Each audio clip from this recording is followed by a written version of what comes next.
தூத்துக்குடி மாவட்டம் விளாத்திக்குளம் அருகே கட்டுப்பாட்டை இழந்த அரசு பேருந்து சாலையோரம் இருந்த தடுப்பு கம்பியின் மீது மோதி பள்ளத்தில் கவிழ்ந்தது.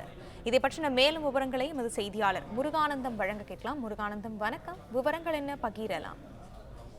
வணக்கம். தூத்துக்குடி மாவட்டம் விளாத்திக்குளம் போக்குவரத்து கழக பணிமனையைச் சேர்ந்த அரசு பேருந்து இன்று சரியாக 12 மணி அளவில் கோவில்பட்டியிலிருந்து விளாத்திக்குளம் நோக்கி வந்து கொண்டிருந்தது. இப்பேருந்தை ஓட்டுநர் பிள்ளையார்நத்தம் கிராமத்தைச் சேர்ந்த செல்வகுமார் என்பவர் ஓட்டி வந்துள்ளார். இப்பேருந்தானது விளாத்திக்குளம் அருகே உள்ள கழுகாசலாபுரம் கிராமம் அருகே வந்து கொண்டிருந்த போது திடீரென ஓட்டுநரின் கட்டுப்பாட்டை இழந்த பேருந்து சாலை ஓரத்தில் இருந்த இரும்பு தடுப்பு கம்பியை மோதி அருகே உள்ள 15 அடி பள்ளத்தில் கவிழ்ந்து விபத்துக்குள்ளானது. இந்த விபத்தில் பேருந்தின் ஓட்டுநர் செல்வகுமார் மற்றும் நடத்துனர் கார்த்திகேயன் உட்பட பேருந்தில் பயணித்த 15க்கும் மேற்பட்டோர் பலத்த காயமடைந்தனர்.